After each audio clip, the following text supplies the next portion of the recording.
Les amis, bonjour. Je vais vous faire une petite vidéo sympa. Il y a un gars qui m'a demandé sur Facebook là, en fait, pour les sondes de température et tout ça, là, sonde de température d'eau, sonde de température de gasoil, comment on les teste quoi. Ben déjà, si t'as pas de diagnostic, si tu veux savoir que ta sonde de température est morte ou elle fonctionne pas correctement, surtout la sonde de température du liquide de refroidissement, comme ça. Parce que normalement elle indique la une fois la température du liquide de refroidissement en fait elle atteint sa température, en fait elle c'est comme une thermostat en fait. Voilà, ici là cette sonde en fait, tant que le liquide il chauffe, elle donne des valeurs au calculateur. Voilà. Et également sur le compteur, ben, l'aiguille de température, voilà, elle est à 0, elle passe à 90. Une fois qu'elle est stable, elle est à 90. Si le fonctionnement de refroidissement tourne bien, s'il y a un souci, tu n'auras jamais l'aiguille qui reste à 90 quoi. Elle va rester à 70 et elle va pas bouger peut-être. Ou peut-être qu'elle va rester à 110, mais normalement il faut qu'elle soit à 90 pile, une fois moteur chaud. Donc les sondes de température, que ce soit du gasoil ou ça sort au diagnostic. Donc si ça sort au diagnostic, ben, cherche pas à comprendre, tu la changes. Si tu n'as pas de diagnostic, ben, c'est très simple, tu peux démonter ta sonde de température. Tu achètes un multimètre qui coûte pas cher. Et on va vérifier directement avec le multimètre. Et je vais te montrer comment on la vérifie. Si vraiment elle marche. Parce que si elle te donne des valeurs ici, toi tu vas voir qu'il y a des valeurs, tu vas croire qu'elle marche. Mais sauf que des fois, elle peut être usée. Elle marche pas quoi. Même si ça donne des valeurs ici. Et pour la tester, pour voir vraiment si elle marche, on va la tester ici. C'est très simple, c'est pas compliqué. La lumière, je sais pas si vous voyez. On va faire autrement. Voilà, je sais pas si tu vois. Donc le multimètre il est là, c'est très simple. Tu dois le ramener ici, au ohmmètre, ici là. Le truc rouge là. Là. C'est parti. Tu règles ton multimètre d'abord. Ok. Voilà. Ça te donnera un chiffre 1. 1. Ok. Donc tu poses ton multimètre. Pour l'instant, il est réglé. Deuxièmement, tu prends ta sonde de température de merde là que tu as démontée. À l'intérieur,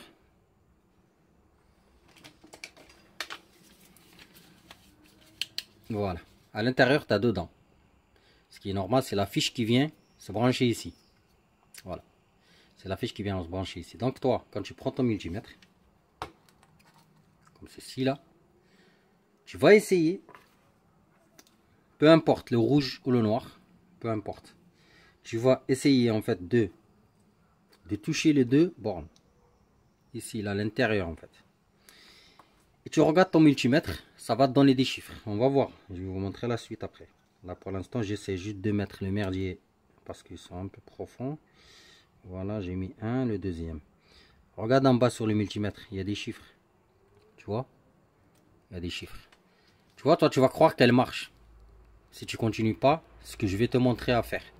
Donc, pour l'instant, moi, là, ça m'emmerde un petit peu, là, le branchement, là. Tu sais ce que je vais faire?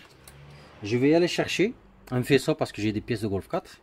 Donc, je vais aller chercher un faisceau qui vient ici, tirer deux fils et les brancher directement sur le multimètre pour faciliter les choses. Toi, si tu n'as pas une prise comme ça, bah, tu te démerdes pour rentrer les deux cosses à l'intérieur. Pourquoi? Parce que tu auras de deux mains. Tu auras besoin de deux mains. Je vais te montrer la suite. Je vais chercher un faisceau. Une prise quoi.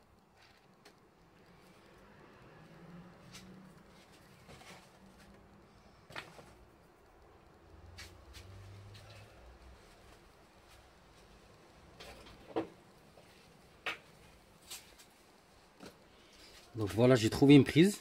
Tu vois? Elle était sur l'ancien faisceau. Et c'est la prise en fait qui vient ici. Tout simplement. Tu vois? Toi, si tu trouves pas une prise comme ça, c'est pas grave. Tu te démerdes pour mettre deux cosses ici. Pour les brancher ici. Donc, je mets ma prise. Voilà, clic. C'est bon. J'ai tiré les deux fils. Hop, tu vois. Et là, tout simplement, je vais brancher mes deux cossettes là. Ici, le premier et le deuxième. Voilà, j'espère que tu vois bien. Voilà, tu vois là? C'est branché. Regarde-moi là-bas là. Regarde ça. 99, 98. Tu vois le 98 en fait?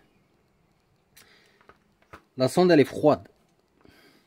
Mon multimètre il déconne un petit peu parce qu'il faut appuyer sur l'écran pour qu'il donne des chiffres correctement, ce fils de pute là. Mais c'est pas grave, je vais essayer de faire mon maximum.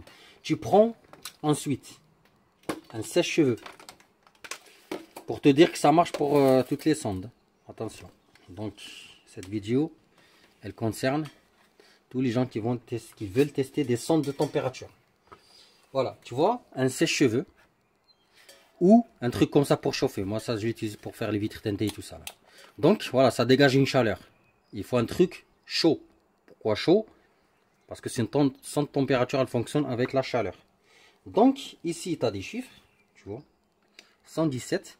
Je vais essayer avec une main chauffer la tête de la sonde. Tout doucement comme ça, je vais la chauffer. Et toi, tu vas surveiller le multimètre. Tu vas voir les chiffres là en fait. Regarde. 123. Là, tu vois bien. Voilà. Moi, je vais démarrer mon sèche-cheveux ou sèche-cul. Là, il est bizarre. Donc, et à force en fait, quand je vais chauffer la tête de la sonde ici là, je déplace juste mon téléphone comme ça, tu vois bien, parce que j'ai pas envie que ça, en fait, que le faisceau, il s'enlève après, ça fout la merde. Donc, tu vois là, 131. La sonde est froide. Supposons que le moteur est froid. Allez, tu démarres ton moteur, tu roules tranquille. Ton liquide de refroidissement, il chauffe. Hein? Allez. Regarde les chiffres du multimètre, ils vont baisser. Si ça baisse pas, ta sonde température, elle est HS. Si ça baisse, regarde-moi ça, regarde. 26, 126, 123, 122. Supposons que c'est ton liquide de refroidissement qui chauffe. En fait, ça baisse. T'as vu ça? Tant que je chauffe, tant que la température, les chiffres baissent, la sonde température, elle marche à 100%. Regarde, 100, 99, 98, 97, 96. Est-ce que tu as compris le principe? Voilà, moi je le chauffe parce que j'ai pas d'eau chaude. Je vois ça baisse, ça continue à baisser. Si j'éteins, regarde, j'éteins. Regarde ce qui va se passer ici. Parce que elle est en train de refroidir. Regarde ce qui va se passer ici. Ça va faire l'inverse en fait, ça va monter. 79, après elle va y aller à 80, 81, 82, tu vois, comme j'ai dit, regarde. Tu vois. Ça veut dire qu'elle retrouve sa température normale, tu vois, parce qu'elle est en train de refroidir. Ton moteur est coupé de la voiture. Ta autre solution, c'est ta pas de sèche-cheveux. Tu peux bouillir de l'eau dans une petite casserole en fait. Petite casserole, voilà, une petite casserole, tu mets de l'eau. Tu trempes ta sonde de température jusqu'à ici. Attention la prise. Hein. Tu la trempes dans l'eau. Et l'eau, faut qu'elle reste sur le feu. Tu vois. Et au fur et à mesure que l'eau va chauffer, la sonde de température, elle va chauffer parce qu'elle est trempée dans l'eau. Comme le liquide de refroidissement. Et tu regarderas ton multimètre et tu verras les chiffres qui vont baisser. Tu as vu tout à l'heure, c'était à 135, ça a baissé jusqu'à 80 ou 79.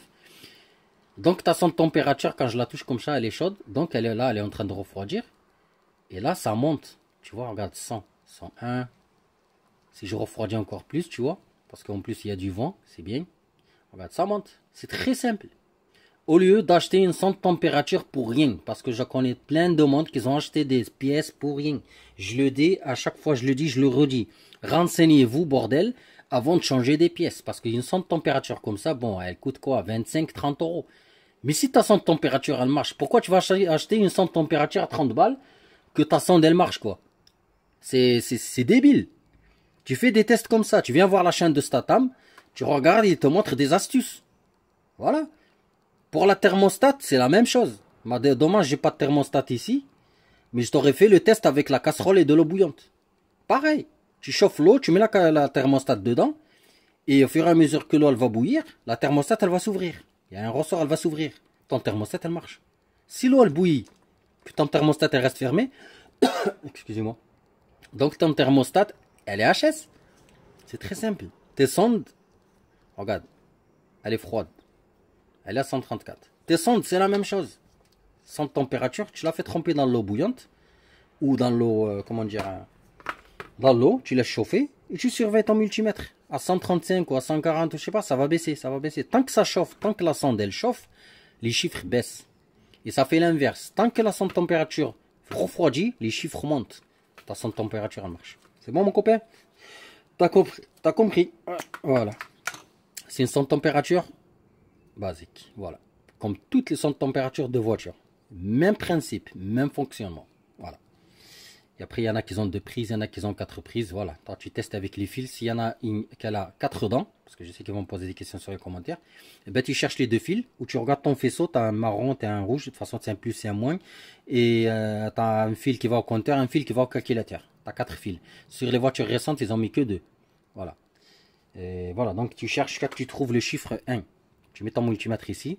Tu mets ton chiffre 1 ici. Et donc, tu cherches avec tes cosses, comme ça. Tu cherches s'il y a 4 dents. Jusqu'à que tu trouves jusqu'à que ça te donne des valeurs ici, tu vois. Et après, tu passes le sèche-cheveux. Tu chauffes ici, tac. Et ça va baisser. Bon. Je prends encore le temps d'expliquer. Je sais, ça fait chier, mais voilà. Le but, c'est de vous faire des économies. Voilà, les amis. Vous pouvez tester vos sondes de température si vous avez un doute. Ou si elle sort au diagnostic, ou par exemple si votre comment dire, votre compteur, l'aiguille de température reste toujours à 70 ou à 40, ou voilà, elle va jamais à 90. Ça vient de là.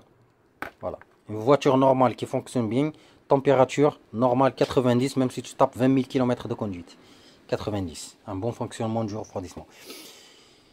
Voilà. Des fois, ça peut être la thermostat aussi. Parce qu'il y a plein de gens qui ont l'aiguille à 90. Elle n'arrive jamais à 90, même l'été. Elle est toujours à 70, 70, 75. Voilà. Même s'il change ça, ça reste à 70. Ça, c'est la thermostat qu'il va falloir la changer aussi. Allez, la prochaine. Allez, à la prochaine, je me casse.